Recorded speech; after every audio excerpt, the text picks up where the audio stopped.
The marriage certificate still exists in the Louisiana State Archives, yellowed and brittle, bearing the names of Jeremiah Aldrich and Celeste, listed simply as property beneath his signature. What makes this document so disturbing isn't just the grotesque nature of the union between a plantation owner and his enslaved cook, but the 13 mysterious deaths that followed in the months after their wedding ceremony in March 1854. Local newspapers from that era, carefully preserved in private collections, hint at a conspiracy so elaborate and cruel that authorities buried the investigation to protect some of Louisiana's most prominent families. The truth behind this forced marriage reveals a web of betrayal, revenge, and systematic torture that shocked even the violence-hardened antebellum South. Before we continue with the story of Jeremiah Aldrich and the hellish fate that awaited him at Willowbrook Plantation, make sure to subscribe to our channel and let us know in the comments what state you're listening from. Now, let me take you back to a time when honor meant everything and when broken trust could destroy. A man in ways far worse than death. The events that led to that unholy marriage began 15 years earlier in the murky backwaters of the Mississippi Delta, where fortunes were made in human flesh and blood, money flowed as freely as the muddy river itself. Jeremiah Aldrich wasn't born into the plantation aristocracy that defined Louisiana society in the 1840s. The son of a failed tobacco farmer from Kentucky, he arrived in New Orleans in 1839 with nothing but ambition burning in his chest and a willingness to engage in business that more established gentlemen wouldn't touch with their finest gloves. The slave trade, while legal, carried a social stigma among the old Creole families, who preferred to maintain the fiction that their wealth came from sugar and cotton alone, not from the systematic buying and selling of human beings. It was in the sweltering summer of 1840 that Aldrich formed his partnership with Marcus Devo and Samuel Rochelle, two men whose desperation matched his own ruthless ambition. Devo, the youngest son of a declining sugar baron, needed money to save his family's crumbling plantation from creditors. Rochelle, a former ship captain who'd lost everything to yellow fever and bad investments, possessed invaluable knowledge of the illegal slave routes from Cuba and the Caribbean islands. Together they established what they called the Delta Trading Company, operating from a warehouse on the outskirts of New Orleans, where the law's reach grew thin and questions weren't asked about the source of their merchandise. The business proved more profitable than any of them had dared imagine. While legitimate slave traders dealt in documented property with clear titles and health certificates, Aldrich's operations specialized in what they euphemistically called recovery services. They purchased enslaved people who had escaped from failed plantations, bought kidnapped free blacks from corrupt bounty hunters, and most lucratively, smuggled fresh captives from illegal ships that still crossed the Atlantic despite the official ban on international slave trade. The profit margins were extraordinary because their operating costs were minimal. They cared nothing for the health, housing, or basic humanity of their merchandise. For 3 years, the partnership flourished in the shadows of New Orleans society.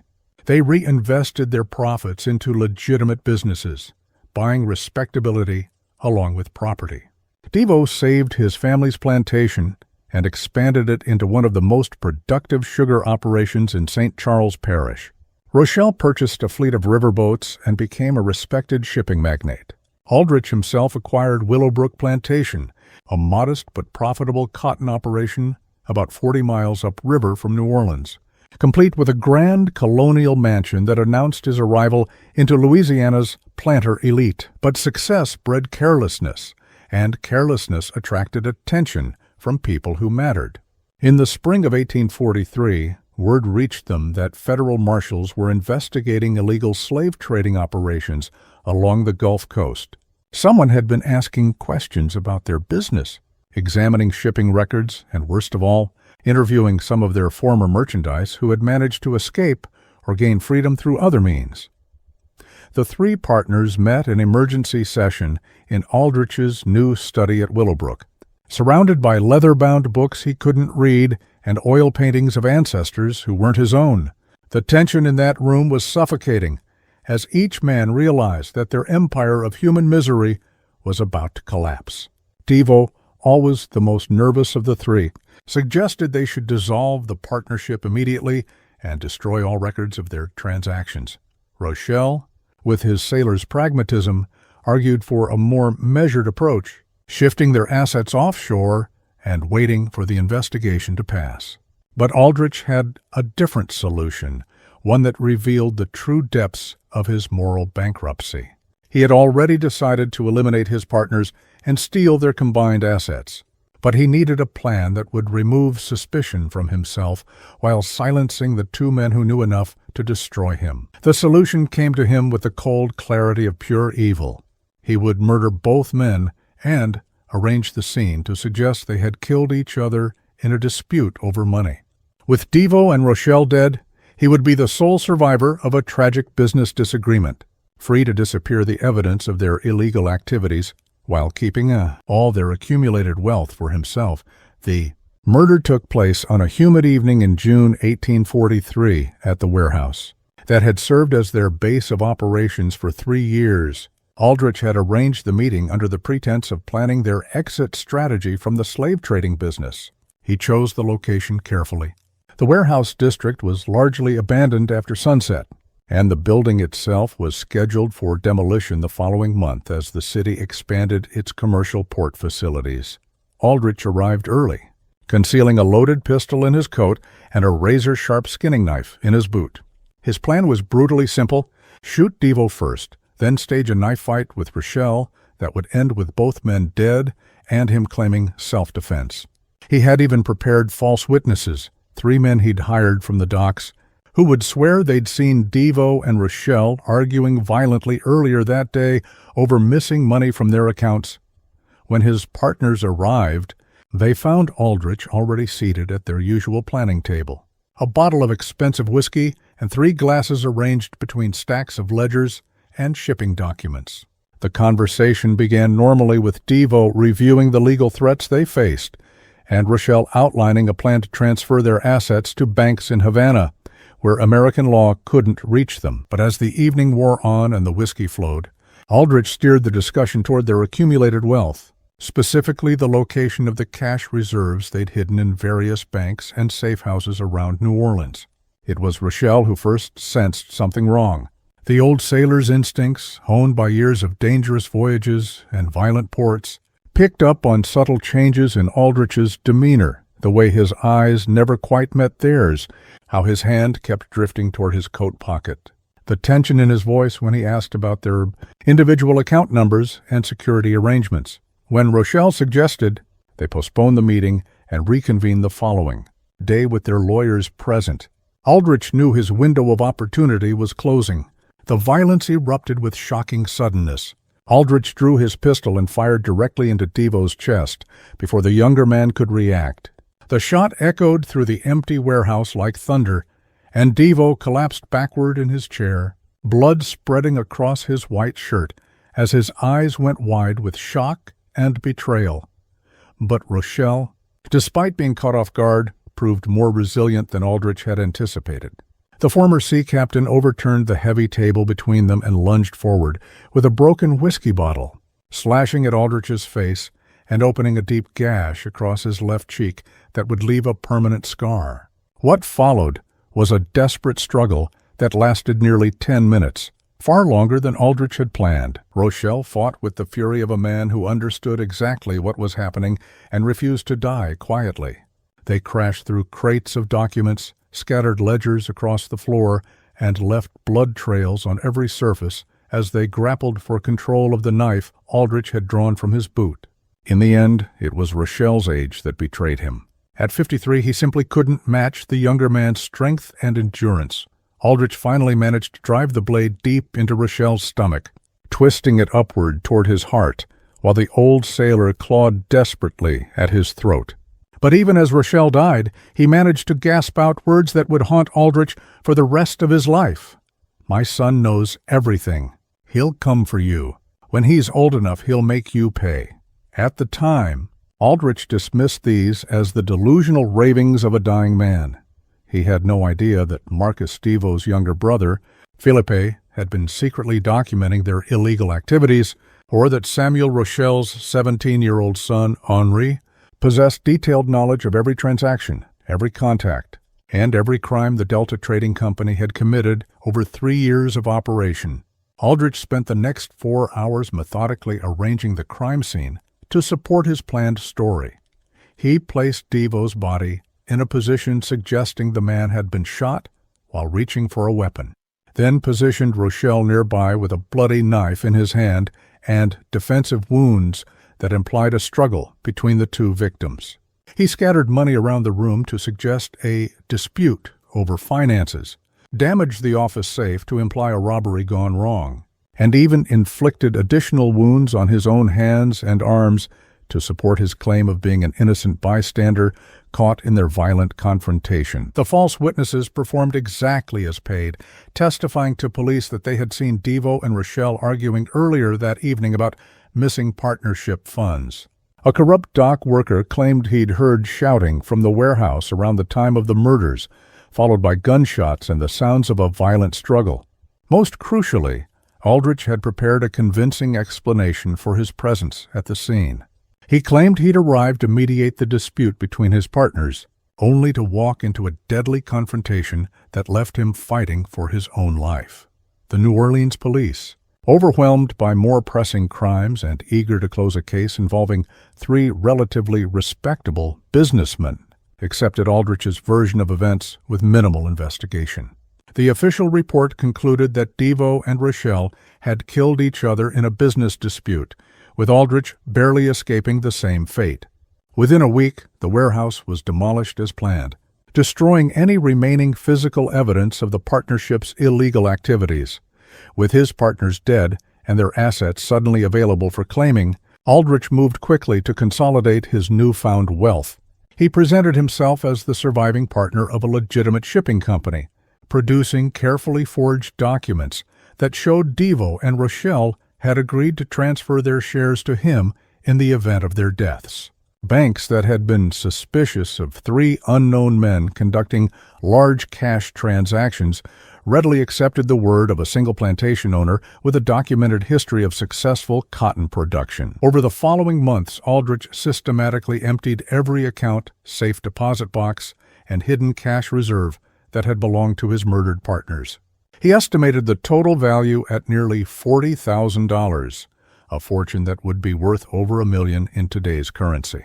More importantly, he had eliminated the only 2 people who could connect him to the Delta Trading Company's illegal operations, leaving him free to reinvent himself as a respectable member of Louisiana society.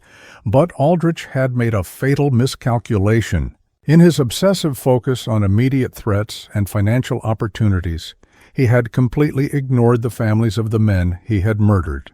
Specifically, he had failed to consider that both Marcus Devo and Samuel Rochelle had younger relatives who would soon learn the truth about their deaths, and who would spend the next decade carefully, methodically, patiently planning a revenge so elaborate and devastating that death would seem like mercy compared to what they had in store for him. Philippe Devo was 22 years old when his brother Marcus was murdered. And unlike the older Devo men who had always prioritized immediate gratification over long-term planning, Philip possessed a calculating intelligence that made him far more dangerous than Aldrich ever imagined. As Marcus's closest confidant and unofficial business manager, Philip had maintained detailed records of every Delta Trading Company transaction, including coded ledgers that documented their illegal slave purchases, shipping manifests from prohibited Caribbean routes, and most damning of all, correspondence with corrupt officials who had facilitated their operations. More importantly, Philippe had never trusted Jeremiah Aldrich. Something about the Kentucky newcomer's eagerness to engage in the most brutal aspects of their business had struck Philip as excessive, even by the standards of men who trafficked in human flesh. He had begun investigating Aldrich's background months before the murders, discovering inconsistencies in his stated history and financial status, irregularities that suggested far more complex motivations than simple greed. When news of Marcus's death reached Philip at the family's struggling plantation, his first reaction wasn't grief, but cold, calculating fury. The official story made no sense to anyone who actually knew the three partners. Marcus, while desperate for money, was fundamentally cautious and would never have confronted Samuel Rochelle in a violent manner. Rochelle, despite his rough sailor's background, was a methodical businessman who resolved disputes through negotiation. Not knife fights, but most telling of all, Aldrich's account of the evening contained details that Philippe knew to be false, including references to money and accounts that had already been moved to different locations weeks earlier. Within days of the funeral, Philippe began his own investigation into the warehouse murders.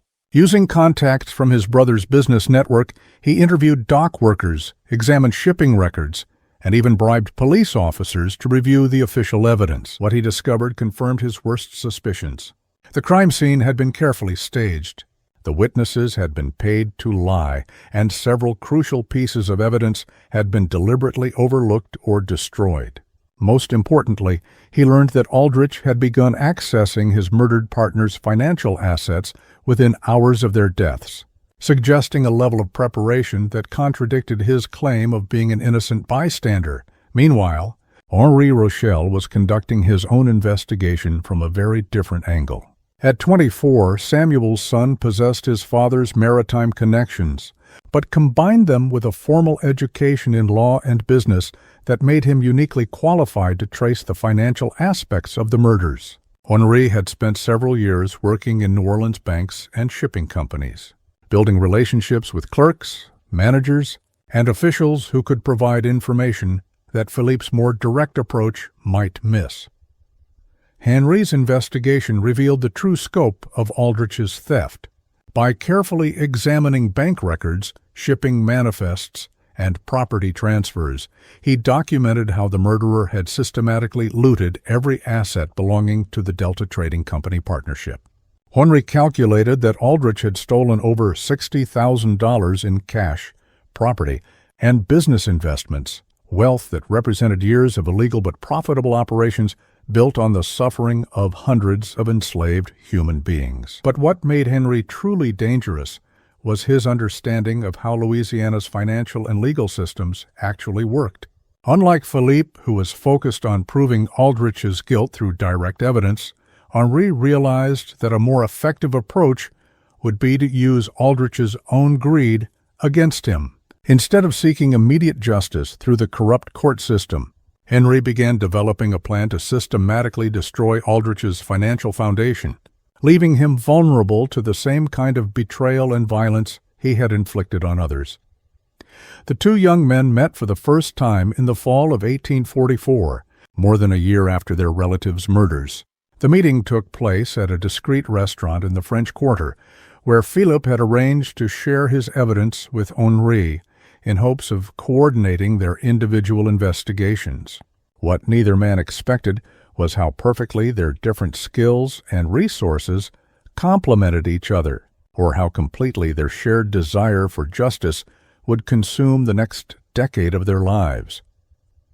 By the spring of 1845, Philippe Devaux and Henri Rochelle had transformed their individual quests for justice into something far more sophisticated and dangerous, a carefully coordinated conspiracy designed to destroy Jeremiah Aldrich through the same methods he had used to murder their relatives: betrayal, financial manipulation, and ultimately violence disguised as legitimate business. But unlike Aldrich's impulsive brutality, their approach would be methodical, patient, and absolutely devastating in its thoroughness. The first phase of their plan focused on infiltrating Aldrich's social and business networks. Philip, using his family's remaining connections in Louisiana society, began frequenting the same gentlemen's clubs, political gatherings, and social events where Aldrich was establishing himself as a respectable planter. His goal wasn't to confront his brother's killer directly, but to study the man's habits, weaknesses, and most importantly, his financial vulnerabilities. Philippe was blessed with his late brother's charm and social skills, and within months he had positioned himself as one of Aldrich's casual acquaintances, someone trustworthy enough to share drinks with, but not significant enough to be considered a threat. Meanwhile, Henri was using his banking connections to trace every aspect of Aldrich's financial empire. He discovered that the plantation owner's apparent wealth was built on a foundation of risky investments, leveraged loans, and business ventures that generated impressive short-term profits but created long-term liabilities. Most crucially, Henry learned that Aldrich had developed a serious gambling problem, regularly losing thousands of dollars in high-stakes poker games and horse racing bets that he funded through increasingly desperate borrowing against his plantation's future crops. The gambling addiction gave them the perfect opening for their revenge. By 1848, Henry had secured employment with the First National Bank of New Orleans, the institution that held the primary mortgage on Willowbrook Plantation. From this position, he was able to subtly manipulate Aldrich's credit arrangements, ensuring that loan renewals came with slightly higher interest rates, that payment schedules were structured to create cash flow problems during critical planting seasons, and that the plantation owner was gradually pushed toward the kind of financial desperation that made men vulnerable to manipulation. Simultaneously, Philippe had cultivated relationships with several of New Orleans' most notorious gambling operators, men who ran high-stakes games where fortunes could be won or lost in a single evening. Through carefully placed bribes and promises of future favors, Philippe arranged for Aldrich to be invited to increasingly expensive games where the stakes were higher and the other players were secretly working together to ensure that the plantation owner would lose far more than he could afford. The beauty of their approach was its patience and subtlety. Rather than confronting Aldrich directly or seeking quick revenge through violence, they were systematically destroying the financial foundation that supported his social position and self-image. Every loan that came due created stress. Every gambling loss deepened his desperation. And every failed attempt to raise quick cash through risky investments pushed him closer to the kind of complete ruin that would leave him vulnerable to whatever final punishment they chose to inflict. By 1851, their efforts were beginning to show results. Aldrich's debts had grown to nearly $30,000, and the interest payments alone were consuming most of his plantation's annual profits. He had been forced to sell several parcels of his land to cover gambling losses, and rumors were circulating among Louisiana's planter elite that Willowbrook Plantation was in serious financial trouble. More importantly, Aldrich's personality was beginning to show the strain of constant financial pressure. He had become short-tempered, suspicious of his neighbor's motives, and increasingly desperate in his attempts to find new sources of income. But Philippe and Henri were not content with mere financial ruin. Their ultimate goal was to subject Aldrich to the same kind of humiliation and terror that their murdered relatives had experienced in their final moments. They wanted him to understand that his prosperity had been built on blood, that his respectability was a fiction, and that justice had finally found him. Despite all his careful planning and brutal efficiency, the final phase of their revenge would require them to push Aldrich beyond mere financial desperation into a position where he would be forced to accept whatever terms they offered, no matter how degrading or dangerous those terms might be. They needed him to be so completely trapped that death would seem preferable to the alternatives. But they also needed him alive long enough to fully appreciate the sophisticated nature of their vengeance. It was Henri who conceived the idea of using Aldrich's own enslaved people as instruments of his destruction. Every plantation owner lived in constant fear of slave rebellion, and that fear could be exploited by men who understood the psychological dynamics of the master-slave relationship. But rather than inciting an actual uprising, which would be both dangerous and morally problematic, Henri suggested a more subtle approach. They would use Aldrich's marriage to one of his own enslaved people as the ultimate humiliation, a public degradation that would destroy his social standing while leaving him legally powerless to escape the consequences. The selection of Celeste as the instrument of Aldrich's final humiliation was not random.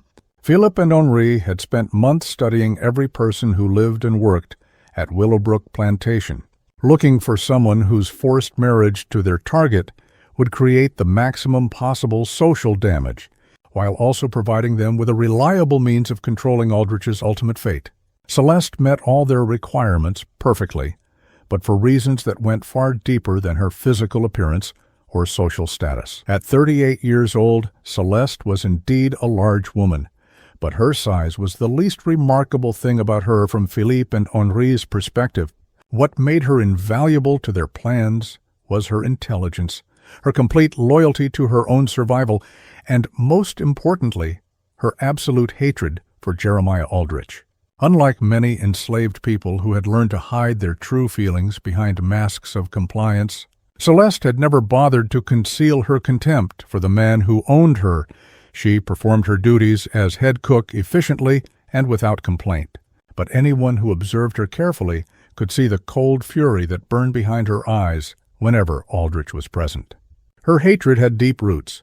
Celeste had been purchased by Aldrich in 1847 from a failed plantation in Mississippi, where she had been separated from her husband and 3 children who were sold to different owners in different states. The separation was not economically necessary. Aldrich could have afforded to purchase her entire family, but he had chosen to buy only Celeste because he needed an experienced cook and saw no profit in acquiring what he dismissively called unnecessary mouths to feed. When Celeste had begged him to at least purchase her youngest child, a 10-year-old daughter, Aldrich had laughed and told her that he was running a plantation, not an orphanage for colored children. For 7 years, Celeste had endured the daily humiliation of preparing elaborate meals for the man who had destroyed her family, serving him expensive delicacies while she survived on scraps and kitchen leftovers. She had watched him entertain guests with stories of his business successes, knowing that his wealth had been built on stolen money and murdered partners.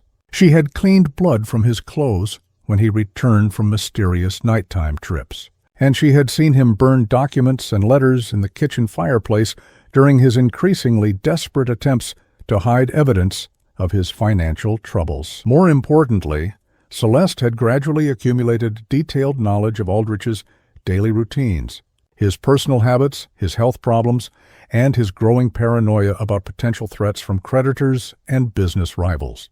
She knew which foods he preferred, which medicines he took for his chronic stomach ailments, and which rooms of the plantation house he visited most frequently.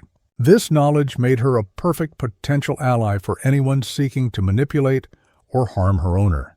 But it also made her extremely valuable to Philippe and Henri's specific plans for revenge. The approach to Celeste required delicate handling. Neither Philippe nor Henri could risk direct contact with an enslaved person on Aldrich's property, as such contact would be both legally dangerous and likely to arouse suspicion. Instead, they used intermediaries, free people of color who worked in New Orleans markets and had legitimate reasons for occasional visits to rural plantations. Through these contacts, they gradually established communication with Celeste, initially offering small amounts of money in exchange for information about Aldrich's activities and habits. What they discovered exceeded their expectations. Celeste not only possessed detailed knowledge of her owner's vulnerabilities, but she had been conducting her own subtle campaign of psychological warfare against him for years. She had been deliberately oversalting his food to aggravate his stomach problems, accidentally breaking his favorite dishes and personal items, and spreading rumors among the other enslaved people about his financial troubles and potential plans to sell them to cover his debts. Her actions had been careful and deniable, designed to create stress and paranoia without providing clear evidence of deliberate sabotage.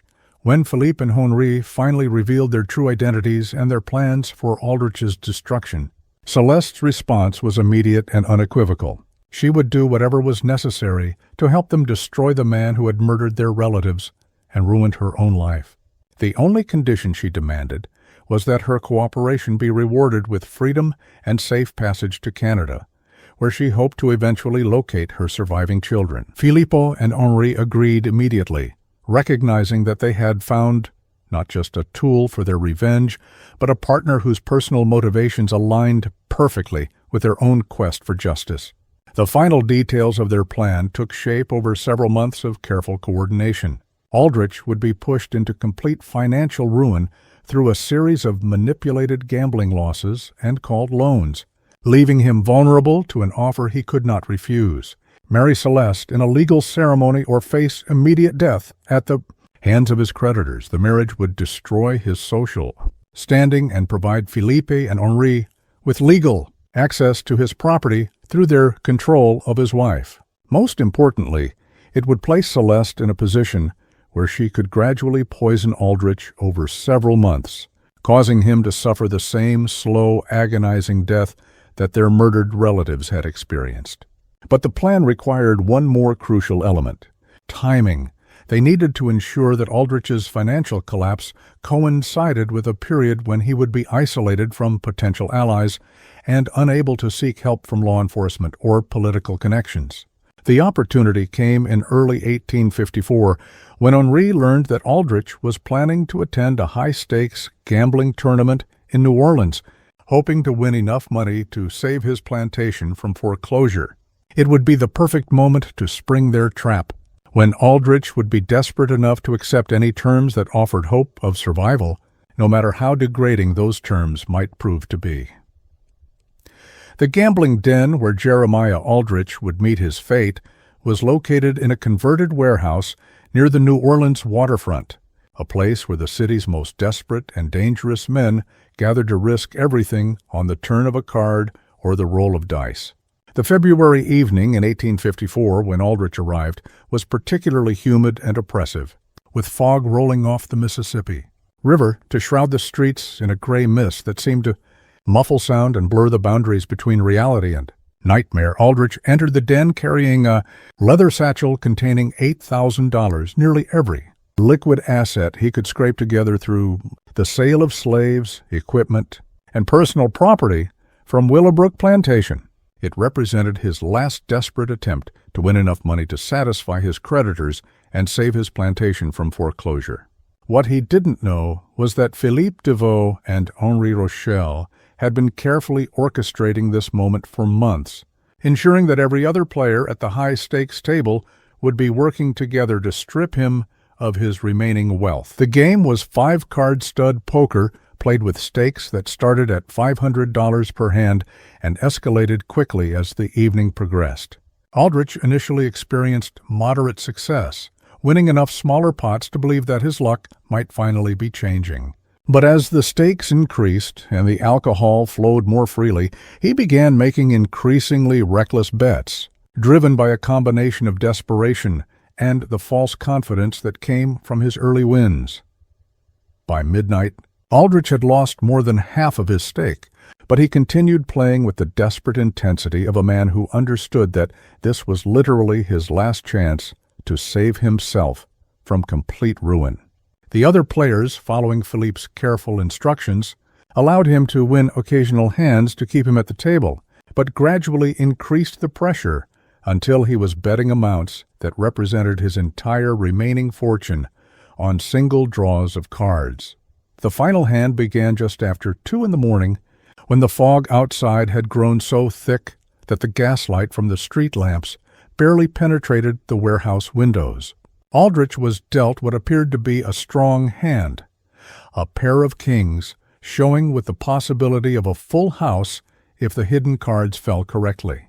Confident that this was his moment to recover his losses and perhaps even win enough to solve his financial problems permanently, he pushed his remaining $3,000 into the center of the table, but the other players had been dealt even stronger hands.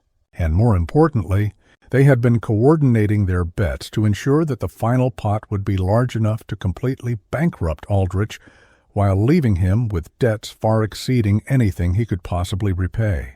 When the cards were finally revealed, Aldrich's pair of kings lost to a full house held by a man he didn't recognize, a cold-eyed stranger who collected the winnings with the methodical efficiency of someone who had been certain of the outcome from the beginning. As the reality of his complete financial destruction began to sink in, Aldrich sat frozen at the empty table, staring at the felt surface where his last hope had just evaporated. The other players had already departed, but the stranger who had won the final hand remained seated across from him, studying Aldrich with the intensity of a scientist examining an interesting specimen After several minutes of oppressive silence, the stranger finally spoke, his voice carrying a slight French accent that seemed familiar but which Aldrich couldn't immediately place. "Mr. Aldrich," the man said, "I believe we need to discuss your outstanding obligations. You see, the gentlemen who just departed are not merely gamblers. They represent certain business interests that have been very patient with your financial difficulties. But patience, like luck, eventually runs out." It was at this moment that Philippe Devaux stepped out of the shadows near the warehouse entrance, his face illuminated by the flickering gaslight in a way that made his resemblance to his murdered brother unmistakably clear. Aldrich's blood turned to ice as he recognized the features he had seen twisted in pain and shock 11 years earlier. When Marcus Devaux had died with a bullet in his chest and betrayal in his eyes, "You look like you've seen a ghost." "Jeremiah," Philip said, moving closer to the table with predatory grace. "Perhaps because you have. My name is Philippe Devaux, and I believe you knew my older brother Marcus quite well. In fact, you were the last person to see him alive, weren't you?" The warehouse suddenly felt impossibly cold despite the humid Louisiana air outside. Aldrich's hands began to shake as the full scope of his situation became clear. This had never been a random gambling tournament or a chance to save his plantation. It had been an elaborate trap, planned and executed with the kind of methodical precision that spoke of years of patient preparation and unlimited hatred. Henri Rochelle emerged from another corner of the warehouse, completing the triangle of accusers that surrounded Aldrich at the poker table. "My father Samuel always said you were clever, Mr. Aldrich," Henri said. "Clever enough to murder 2 men and steal their life's work, but apparently not clever enough to realize that dead men sometimes leave behind sons who remember their father's stories and never forget their father's killers, the Ipohe." Warehouse fell silent, except for the distant sound of ship. Horns echoing across the fog-shrouded river, Aldrich sat paralyzed between his accusers, his mind racing through possible escapes and finding none. He was alone in an isolated building with 2 men who had spent over a decade planning his destruction, and his complete financial ruin meant that no one would be looking for him if he simply disappeared into the Mississippi Delta. Philip moved to the chair directly across from Aldrich, settling himself with deliberate care before speaking again. "We know everything, Jeremiah," Philip said. "We know about the Delta Trading Company and your illegal slave trading operations. We know about the warehouse where you murdered our fathers in cold blood. We know about the forged documents and the bribed witnesses and the systematic theft of everything they had worked to build. Most importantly, we know that you've been living on blood money for 11 years, building your respectable plantation lifestyle on the foundation of their corpses." Henri approached from the other side, producing a leather folder filled with documents that he spread across the poker table like evidence in a courtroom. "These are copies of every financial transaction you've made since 1843, Mr. Aldrich," Henri said. "Bank records showing how you looted our father's accounts. Property transfers demonstrating how you acquired assets that rightfully belonged to their estates. Even correspondence with some of the corrupt officials who helped you cover your tracks. Officials who have since become far more concerned with their own survival than with protecting yours." The evidence was overwhelming and undeniably authentic.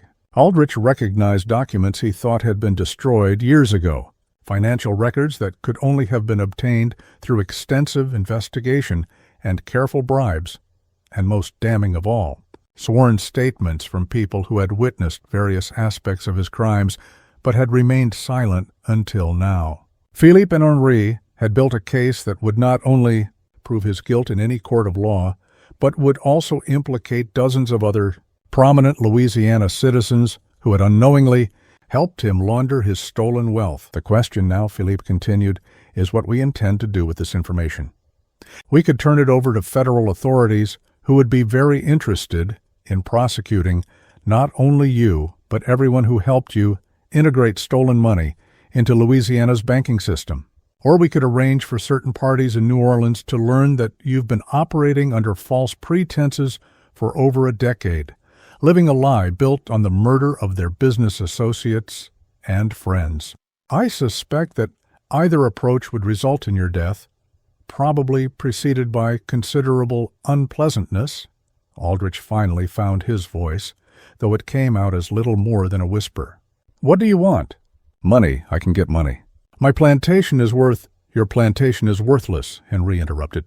"We hold the mortgage, remember, along with most of your other debts.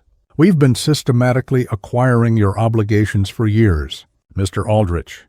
Every loan you've taken, every gambling debt you've accumulated, every financial arrangement that's kept you afloat, it all belongs to us now. You have nothing left to bargain with except your life. And frankly, we're not particularly interested in preserving that either." The warehouse seemed to grow colder as the implications of their words sank in. Aldrich was not just bankrupt.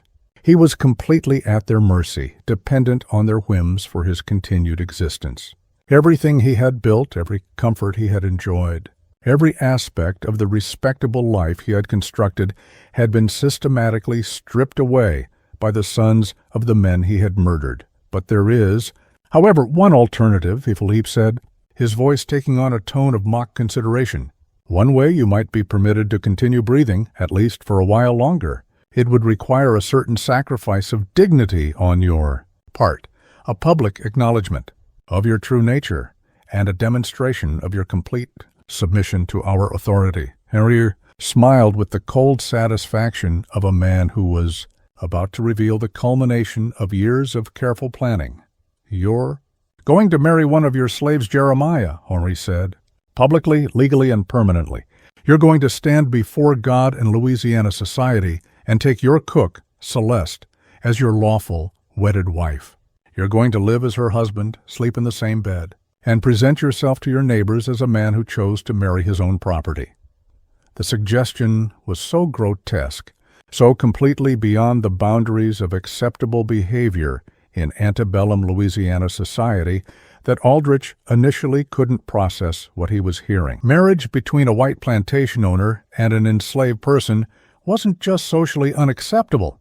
It was legal suicide, social annihilation, and personal humiliation on a scale that would make death seem merciful by comparison. "You're insane," Aldrich whispered. "No one would ever— It's impossible. No preacher would perform such a ceremony. No court would recognize—" "Actually, we've already made the necessary arrangements," Philippe replied smoothly. "There is a minister in Natchitoches parish who's quite heavily in debt to certain gambling establishments. He's agreed to perform a completely legal ceremony, properly witnessed and documented. As for the courts, well, Louisiana law is quite clear that marriage contracts, once properly executed, are binding regardless of the circumstances under which they were created. You would be legally married to Celeste with all the rights and obligations that entails." Henri leaned forward across the table, his eyes glittering with malicious satisfaction. "The beauty of this arrangement, Mr. Aldrich, is that it gives you a choice. You can refuse our generous offer and face immediate consequences for your crimes, consequences that would involve considerably more physical pain than you might imagine. Or you can accept temporary humiliation in exchange for continued life, however degraded that life might become." The warehouse fell silent again as Aldrich wrestled with the impossible decision. Death would be final, but at least it would preserve some vestige of his reputation. His neighbors might remember him as a man who had gambling problems and business failures, but they wouldn't know the truth about his murders or his crimes. Marriage to Celeste, on the other hand, would destroy every aspect of his social identity while leaving him alive to endure years of public humiliation and private torment. "How long?" he finally asked. "If I agree to this arrangement, how long would it last?" Philippe and Henri exchanged a look that spoke of shared understanding and mutual satisfaction. "For the rest of your natural life, Mr. Aldrich," Philippe said. "Marriage is a sacred bond, after all. Though, given your age and apparent health problems, we suspect that your natural life might not extend quite as long as you might hope." The implication was clear and chilling. They weren't offering him a temporary humiliation, followed by eventual freedom. They were offering him a slow death disguised as marriage, a prolonged torture that would destroy his spirit before finally claiming his body. But the alternative, immediate. Execution in a fog-shrouded warehouse with his body dumped into the Mississippi River seemed even worse than whatever they had planned for him after what felt like hours, but was probably only minutes. Aldrich raised his head and looked directly at his tormentors.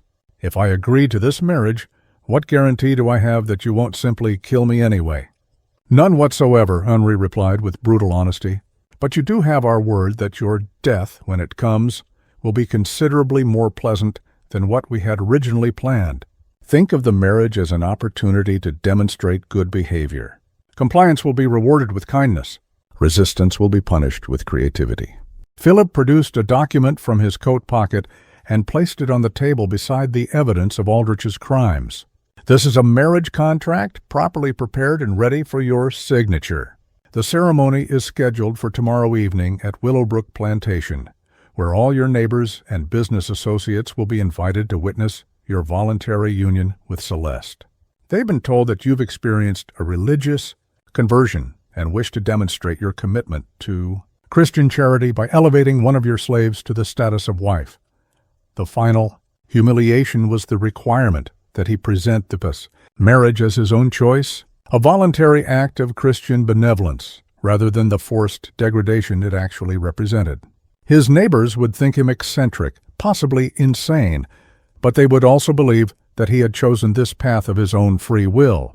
No one would suspect that he was being coerced by the vengeful sons of murdered partners, because no one else knew that Marcus Devo and Samuel Rochelle had ever existed. Aldrich reached for the marriage contract with hands that shook so violently he could barely hold the document steady. The terms were simple and absolute.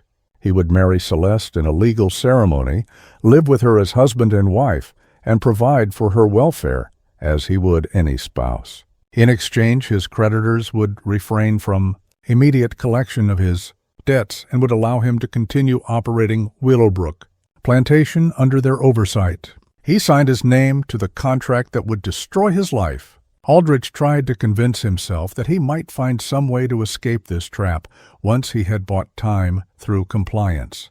Perhaps he could appeal to authorities or flee to another state or find some legal loophole that would invalidate the marriage. But even as these desperate thoughts flickered through his mind, he could see the satisfaction in Philippe and Henri's eyes. They had planned this moment for over a decade, and they had anticipated every possible avenue of escape he might consider. "Welcome to the family, brother-in-law," Philippe said as he collected the signed contract. "We'll see you tomorrow evening for the ceremony. I trust you'll dress appropriately for such a momentous occasion." The morning of March 15, 1854, dawned gray and oppressive, with heavy clouds threatening rain and a humid wind that carried the stench of rotting vegetation from the nearby swamps. Aldrich had not slept since returning from New Orleans, spending the night pacing his study and staring at the marriage contract that represented the end of everything he had worked to build over 15 years in Louisiana.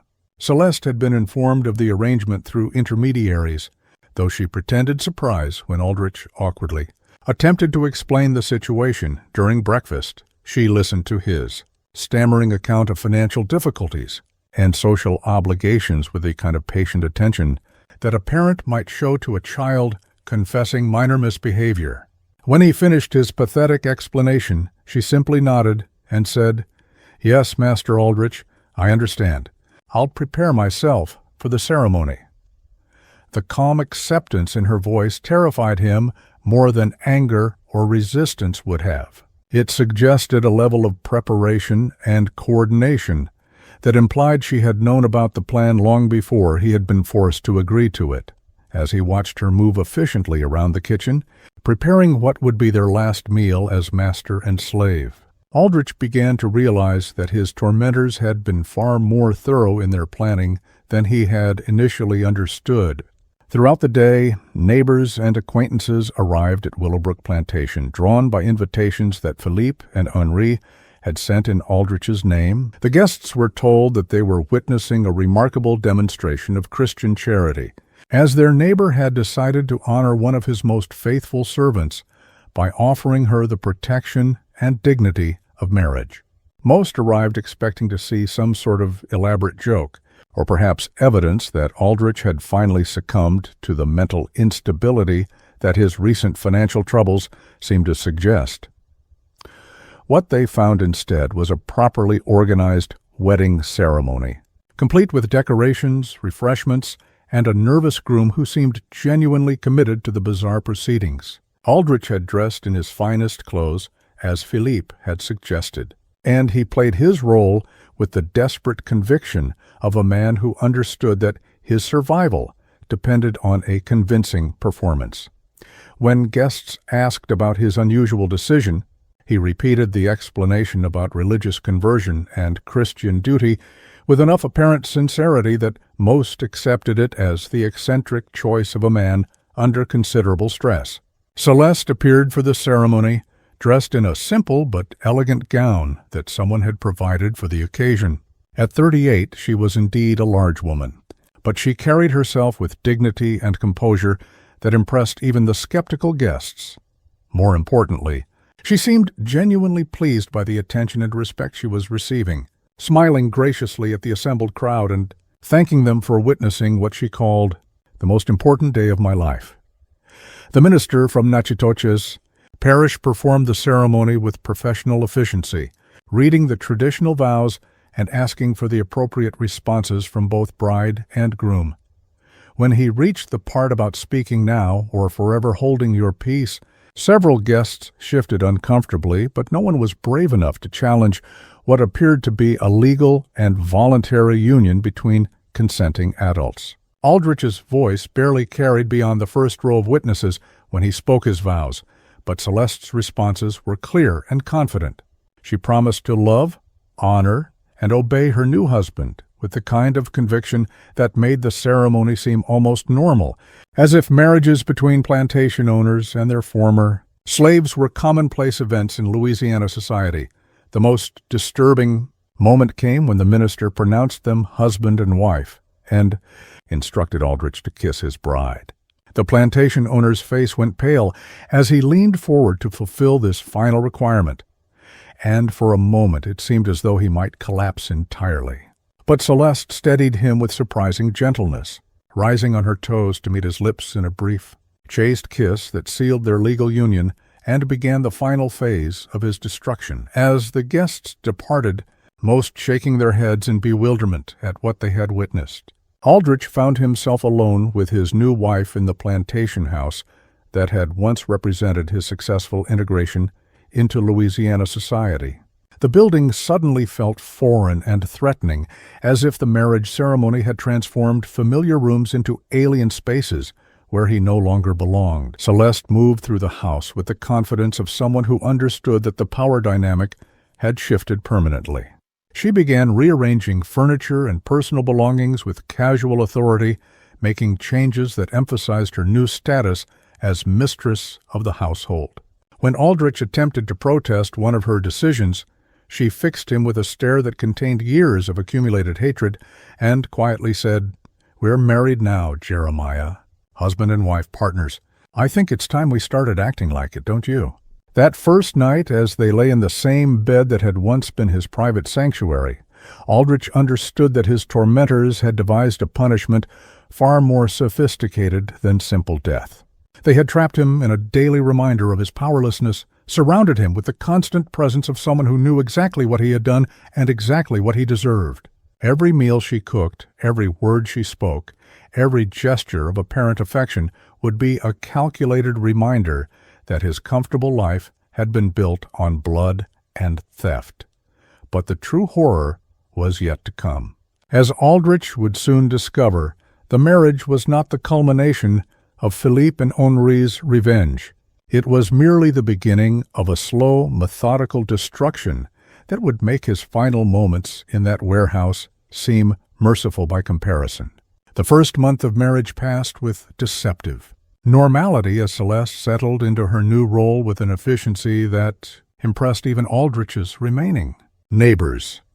She managed the household staff with firm authority, entertained the few visitors who still felt comfortable calling on Willowbrook Plantation, and maintained the social pretenses that allowed her husband to preserve some vestige of his former respectability.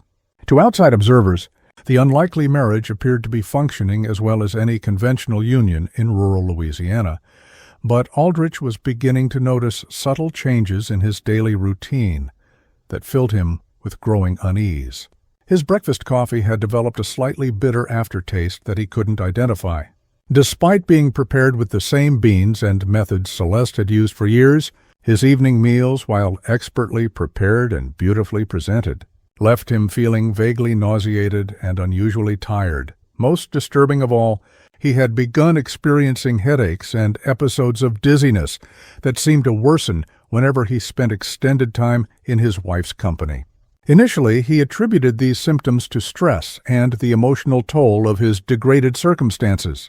The humiliation of his forced marriage, combined with his awareness of his complete dependence on Philippe and Henri's continued mercy, was certainly enough to cause physical problems. But as the weeks passed and his condition gradually worsened, Aldrich began to suspect that his symptoms might have a more deliberate cause.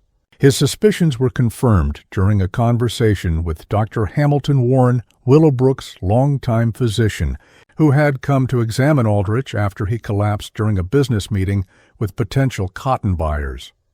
Dr. Warren's preliminary examination revealed symptoms consistent with chronic poisoning, specifically the gradual accumulation of toxic substances that were slowly destroying his digestive system and nervous functions. "Your condition is quite serious, Mr. Aldrich," Dr. Warren explained as he packed his medical instruments. "The symptoms suggest prolonged exposure to arsenic or a similar metallic poison. Such poisoning typically occurs over several months, with the victim experiencing increasing weakness, digestive problems, and neurological deterioration. Without immediate treatment and removal from the source of contamination, the condition is invariably fatal." The diagnosis confirmed Aldrich's worst fears about his wife's true intentions. Celeste was systematically murdering him with the same patient methodology that Philippe and Henri had used to destroy his finances and social standing. She was administering poison in carefully measured doses, probably mixed into his food or drink, creating a slow death that would appear natural to anyone who wasn't specifically looking for signs of deliberate harm. But confronting Celeste directly would be both dangerous and pointless. She was protected by her legal status as his wife, her apparent innocence of any wrongdoing, and, most importantly, her connections to the two men who controlled every aspect of his continued existence. If he accused her of poisoning him, she could simply deny the charges while Philippe and Henri arranged for more immediate and violent consequences for his paranoid accusations against their chosen instrument of justice. Instead, Aldrich began taking elaborate precautions to protect himself from further poisoning. He started preparing his own meals in secret using ingredients he personally selected and cooking utensils that he kept hidden in his study. He avoided drinking anything that Celeste had prepared, relying instead on water from a well that only he could access.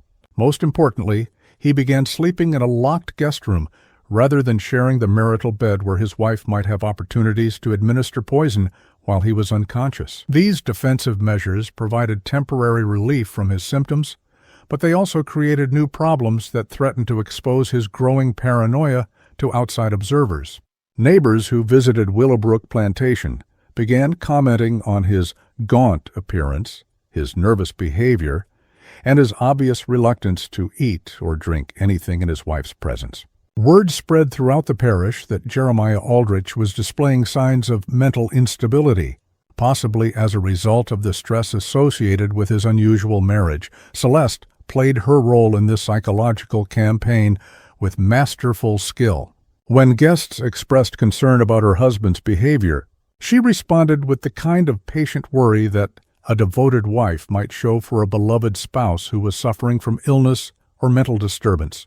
She prepared elaborate meals that he refused to eat, offered him drinks that he declined with obvious suspicion, and generally behaved like a woman whose efforts to care for her husband were being rejected by a man who was losing touch with reality. The brilliance of her approach was that it made Aldrich's defensive actions appear to be symptoms of paranoid delusion rather than reasonable responses to genuine threats. His refusal to eat her cooking looked like irrational fear rather than intelligent caution. His secretive behavior and obvious mistrust of his wife seemed like evidence of mental breakdown rather than proof that he was being systematically murdered.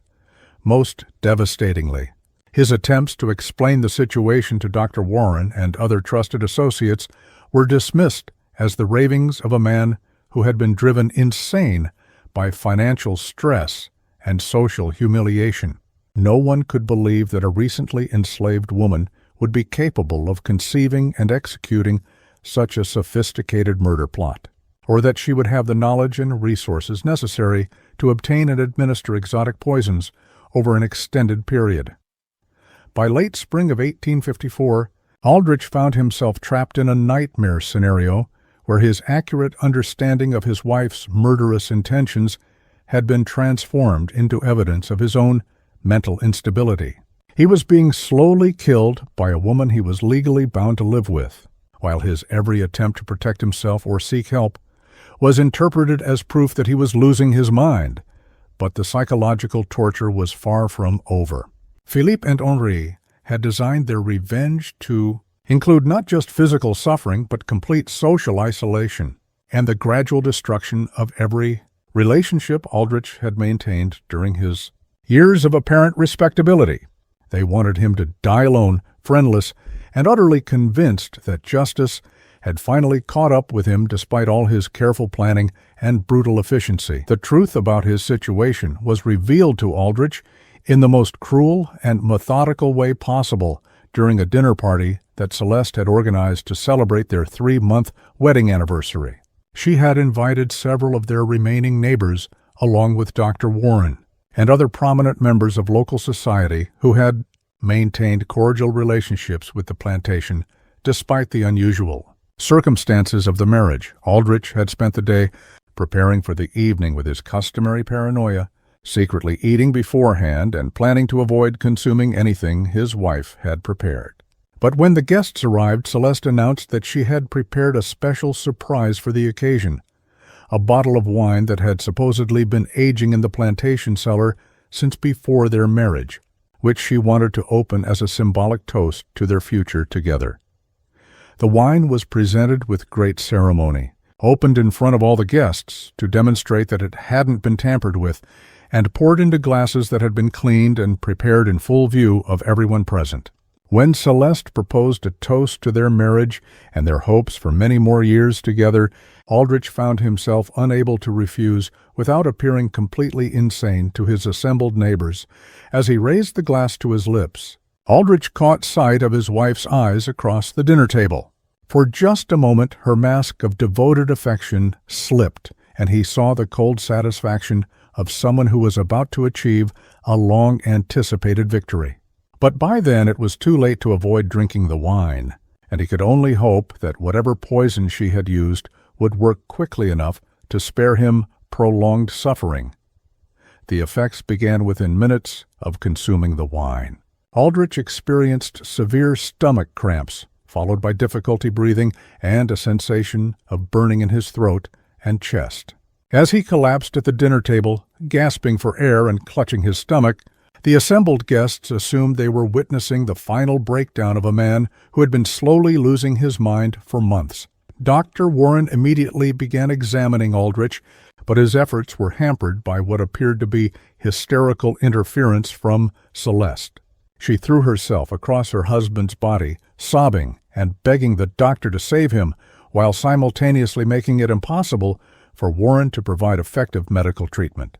Her performance was so convincing that the other guests spent their time comforting her rather than helping with the medical emergency. But as Aldrich lay dying on his own dining room floor, Celeste leaned close to his ear and whispered words that revealed the true scope of the conspiracy that had destroyed his life. Marcus Devo was my cousin Jeremiah. Samuel Rochelle was my uncle by marriage. I've been working with Philippe and Henri since 1845, waiting for the perfect opportunity to watch you die the way you made them die, slowly, painfully, and completely alone. The revelation that his wife was not merely a tool of his enemies, but an active participant in their family conspiracy added a final layer of horror to Aldrich's death. He had been living for months with a woman whose hatred was personal and immediate, not just hired or coerced. Every meal she had cooked, every conversation they had shared, every moment of apparent domestic tranquility had been part of an elaborate performance designed to maximize his suffering while minimizing suspicion about the true cause of his decline. As his vision darkened and his breathing became increasingly labored, Aldrich could hear Celeste continuing her performance for the benefit of their guests. She was begging Dr. Warren to try harder, pleading with God to spare her beloved husband, and generally behaving like a woman whose world was collapsing around the loss of the man she loved. The other guests were offering comfort and support, completely convinced that they were witnessing a tragic accident rather than the culmination of an 11-year quest for revenge. Jeremiah Aldrich died at 9:47 p.m. on June 18, 1854, surrounded by neighbors who believed he had suffered a stroke or heart attack brought on by months of mental instability and declining health. Dr. Warren's official cause of death was listed as natural causes associated with prolonged nervous exhaustion, a diagnosis that satisfied everyone except Philippe's. Devo and Henri Rochelle, who knew exactly what had killed him and why. The funeral was well attended with, Celeste playing the role of grieving widow, with such conviction that several prominent ladies from neighboring plantations offered to help her manage Willowbrook Plantation during her period of mourning.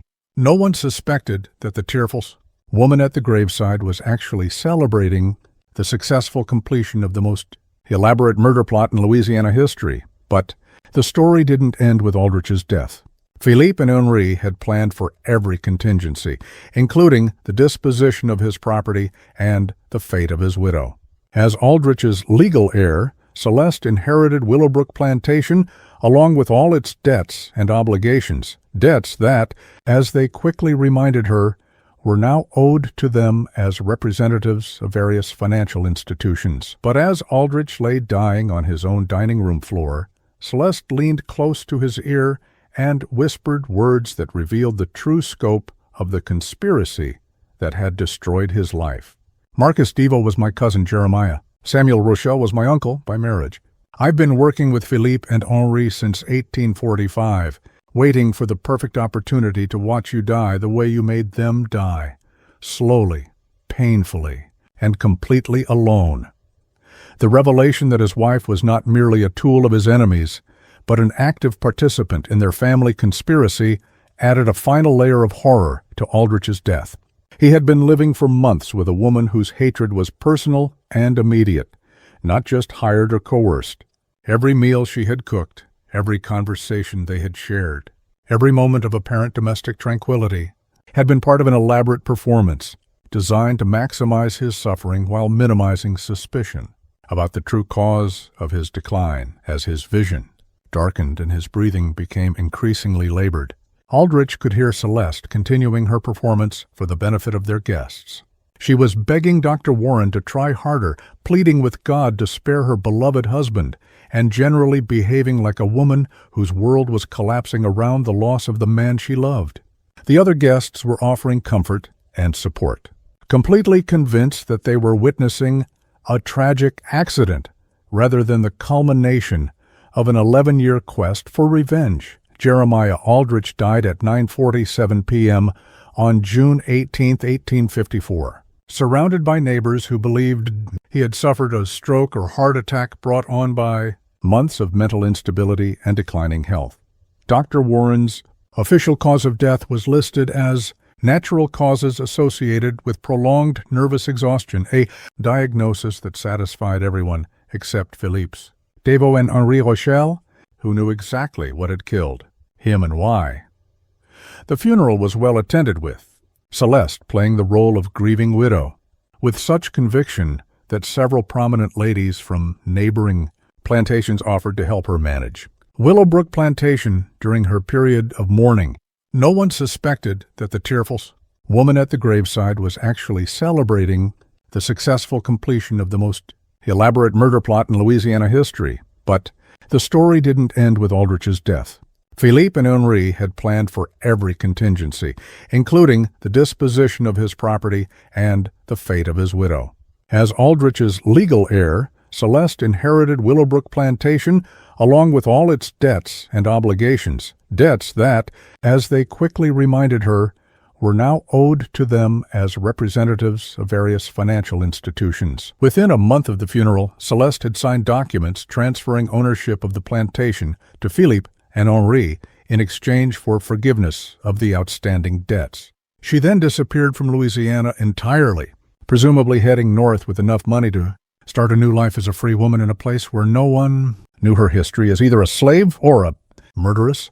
The official records of Jeremiah Aldrich's death and the subsequent transfer of Willowbrook Plantation raised no suspicions among Louisiana authorities, who were dealing with far more pressing concerns as the nation moved inexorably toward civil war.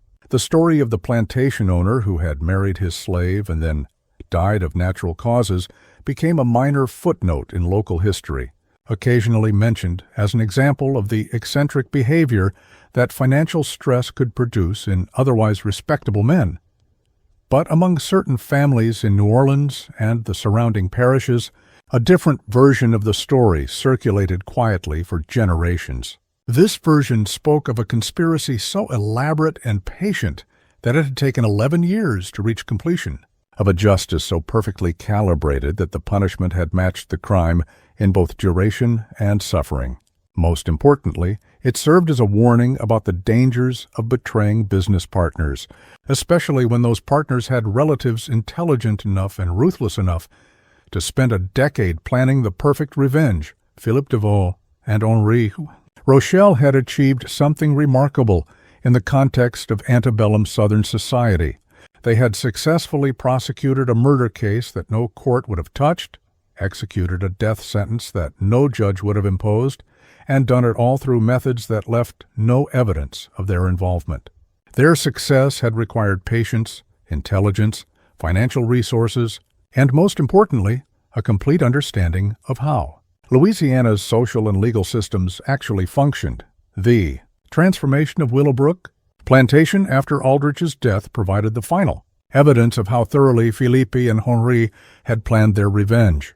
Rather than selling the property for profit, they converted it into a refuge for freed slaves and escaped bond people, creating exactly the kind of humanitarian institution that would have horrified the man who had built his fortune on human trafficking. The plantation house that had once entertained Louisiana's elite became a station on the Underground Railroad, helping enslaved people reach freedom in the northern states and Canada. This transformation was not just symbolically appropriate, but also practically invisible to local authorities. Philippe and Henri's legitimate business connections provided cover for the unusual activities at Willowbrook, while their reputation as respectable Louisiana businessmen deflected suspicion from anyone who might have questioned the plantation's new purpose. They had used their enemy's own property to continue the fight against the institution that had made him wealthy, turning his legacy into a weapon against everything he had represented. But perhaps the most remarkable aspect of their revenge was how completely it had erased Jeremiah Aldrich from history. Unlike the victims of more conventional murders who at least receive recognition as casualties of crime, Aldrich had been systematically eliminated from existence. His wealth had been redistributed to the families of his victims. His property had been converted to purposes that directly contradicted his values. His reputation had been destroyed through his own actions rather than through posthumous revelation of his crimes.